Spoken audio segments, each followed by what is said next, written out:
Four, three, two, one. Hey, what's up, everybody? It's Wellness Week Live. I am your host, DJ Tony. This is my resident PhD in biochem. Oh man, he's got the elf. I love that movie. My co-host Magnus. How are you, Magnus? I'm good. Full tilt, like the December always goes so fast, bro. I mean, it's nuts. Like, yeah, Thanksgiving, and then like, oh, it's Christmas. It's Christmas Eve tomorrow. Like, oh, what happened? Like, yeah, really, what happened with that month? For sure. And, it's interesting. I guess this can tie in a little bit to our topic today, online gambling, everybody. So, again, we're not experts. We're just two friends talking. We always check with your healthcare professionals, your mental health care professionals. We're just two friends talking. Okay. So, Magnus, online gambling. Now, in full disclosure, I am a fan of I do like the game of chance once in a while, although I've never done online gambling. Maybe like once every other year, I'll go to Atlantic City by me here in Jersey, or I've been to Las Vegas, and my game, I love blackjack. I love that's my game, but a little roulette, do a little slots, and I just want to say, like, I'm not against it. I'm not saying we should make gambling illegal. We should not, but online gambling and even gambling in general, it is the acceptable addiction in our country. It's okay to be a degenerate gambler, and it's okay to, and again, it's a spectrum, because again, people say like, well, I'm not living out of a box. I'm not an alcoholic. You can still be an alcoholic and not live out of a box. You can still be a gambling person that has a big problem and still have a job and a family. So this is making it very, very problematic out there, online gambling. When I say online, I'm not talking about the actual computer online. I'm talking about it's on these apps now, and it's advertised everywhere now, and it's destroying families. It's destroying people. And again, I get it. You're not living out of a box. That doesn't mean you don't have a problem. So, let's talk about this. So online gambling, like I said, I'm not saying be illegal, but I don't know. I think there's nothing we can do about it, you and I talking about it, because we're just two people that are talking. But I'd be interested to say, like, well, what can we identify if someone has a problem? So I think that would be the first step. Like, what is it? Because a lot of people out there watching this might be like, I don't got a problem. And they do, but they don't realize it. So for me, if you are online gambling on an app, and here's how you know you have a problem. When you're not there at family events, you're not there at work, you are, spending hundreds a week or thousands a week gambling. Okay, I'm not, because some people might say, well, I'm not pissing away $1 million a day. I don't got a problem. You want to look at percentages, I would say. Maybe if you're spending more than 5% of your yearly income, that's relative, right? You could be a billionaire. So I would say if you're spending more than real dollar amounts, if you're spending more than $50 a week, even that might be a problem for somebody, if you're really in the lower income scale. I mean, if you're spending money where it's coming out of your kids' food, it's coming out of the your emergency fund, if you're not paying all your bills on time, stuff like that, you got a problem. That's the real world problem. Forget about percentages. Magnus, what do you think? Yeah, no, like, exactly. I mean, if you can't cover your basics, I mean, you should definitely not be gambling, and you should not see gambling as a source of income either. People should see gambling as entertainment, I would say. So you have, if you planning on playing, you have an allotted fund that you spend. Once it's gone, it's gone. If you can walk away and not thinking, oh, the next $100 or the next $500, so I'm gonna hit the jackpot. Right. Yeah, you might, but the reality of it is that you probably won't. Right. And to your point, you hit the nail on the head. I see it as entertainment. So when I go to Atlantic City or when I went to Vegas, I would have, I would say to myself, again, I go once every few years, not even once a year, but I'll say, okay, Anthony, I'm going to spend a couple $100, $200 or $300, and I am going to blow this money. I am not looking to win. I just want to be entertained. I like the game of chance. It's fun. I have my whatever, 200 or 300, and I plan on losing it all. But I don't see it as a loss. I see it as like watching a movie. After the movie, what do I have to show for anything? I have nothing to show for it. I watched the movie. I enjoyed. I didn't get anything tangible from it. And that's how I see gambling. I'm going to spend 100, 200, 300. And then when I am done, I have nothing to show for it other than I enjoyed that that time. I think that's a healthy way of seeing gambling. But to your point, if you're looking at it as like, oh, I'm going to make a little extra, or I hope I make a little extra. Yeah. Or again, it's on your mind every day, all the time. And you're betting on games and betting on this. And I would say you're starting to borrow money. Yeah.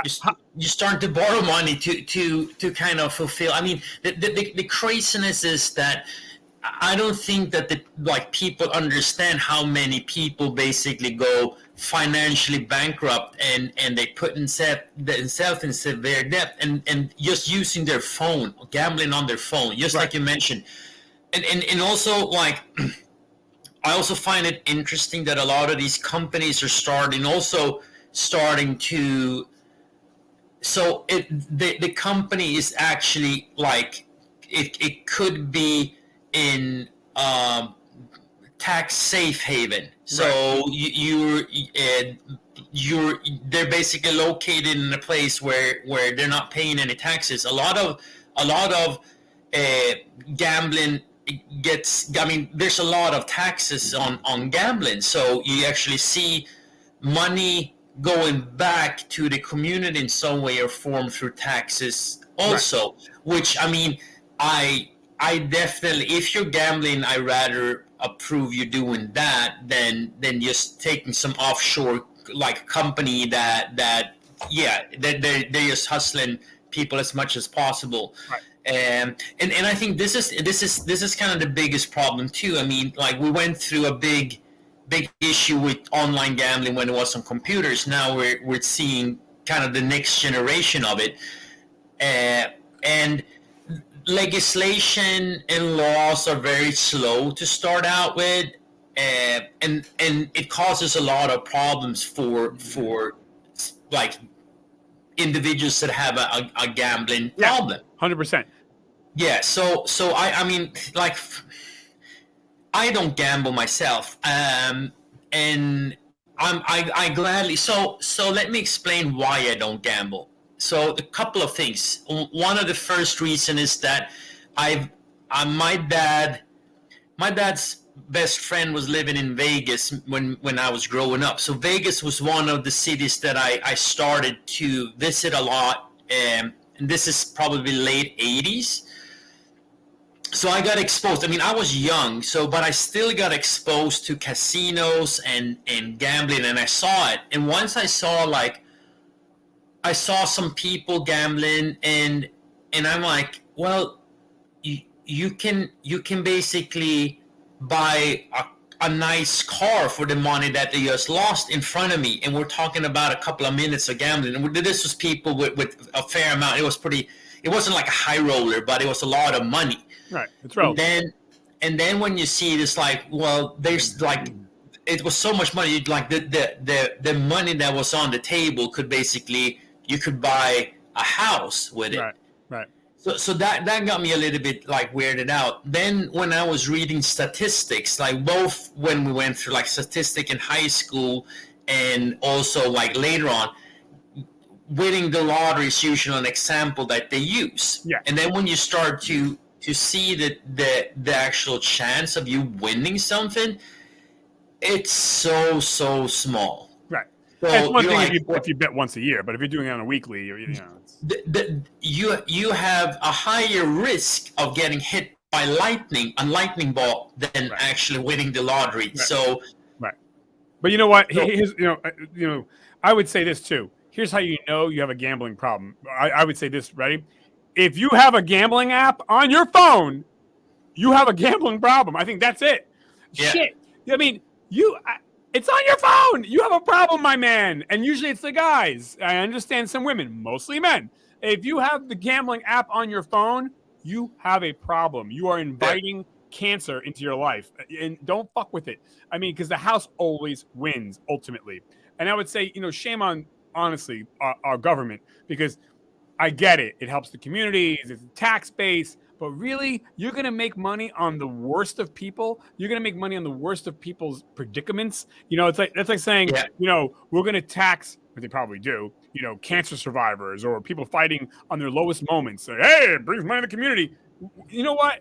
And I can tell you, because I know a little something about politics. I'm not going to get into it. But America doesn't have a revenue problem. We have a spending problem. So the government has plenty of money, locally, state, regional. They got plenty of money. It's just they don't want to learn how to spend it correctly. So it's just so sad that we go to the lowest denomination, the lowest ebb, the lowest ring on the ladder when people are hurting and they're addicted. And it's like taxing a person addicted to heroin on the street corner, and you're going to tax them, like, hey, Yeah. brings in revenue. And, it's the worst of the worst. And again, basically, I would say this: if you got it on your phone, you got a problem. Get the help now. And by the way, to get help, you can call 1-800-426-2537. 1-800-426-2537 for Gambling Anonymous. Get ahead of it before you really F your whole family up, your whole life up. It's not cool. It's not God, man. Like, it's not enough to go to Atlantic City or Las Vegas or to Mohegan Sun or whatever. Like, you got to put it on your phone. You got a friggin' problem, dude. And I don't want that for you watching this. You deserve better. You deserve health and happiness. It's not gambling, man. I think people gamble because also they're hurting. They want escape. They want to release. They want to get away. It's not through gambling. People also want that chance to win the lottery and become a multimillionaire just overnight like this. And the problem is, and I also look at the statistics from that one too, how many of these people spend that money and also go bankrupt with it. Yeah, most lottery winners never go broke. Yeah. Because they don't they didn't make the money. I don't want to use the word. They never learned how to. But they do not understand. They don't understand the value of money, and they don't understand how to invest it and make the money work for you. Right. It's not that they're bad people, but exactly, they don't know how to invest. Yeah, they don't have the knowledge. They don't know. They don't or have the discipline. Or the discipline. And hence why they don't have it. And when they get it, they're going to lose it. And you see that a lot with rock stars and athletes. It comes in quick. And if you never learned how to manage it, you don't have the discipline for it, you don't know how to say no to people, you're going to piss it all away anyways, to your point. And so, but again, I see it, it's a health problem, really. It's an addiction, and I get it. There are people who can gamble and they keep everything together. That's not most people. Most people are struggling some way, somehow. If you're not paying attention to your wife, if you're not paying attention to your girlfriend, if you're not paying attention to your kids, you got a problem. If you could have bought your family a nicer whatever, but you couldn't because you were gambling, you got a problem. Again, it's on your phone, that's the telltale sign. You got a problem.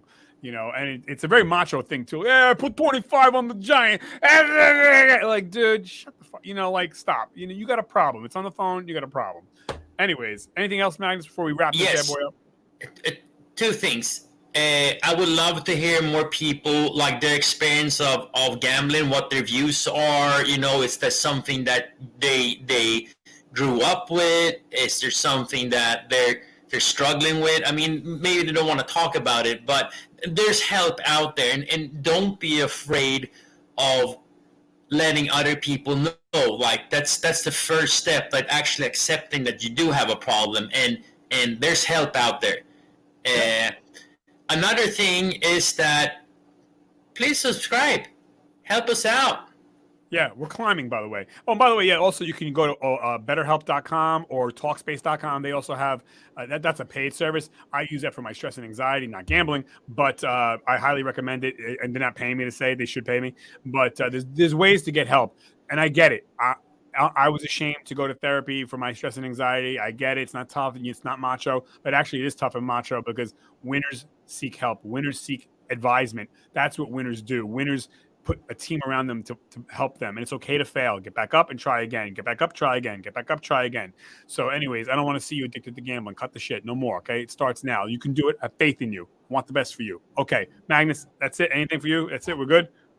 All right, awesome, everybody. Guys. Thank you so much for listening in. Happy holidays.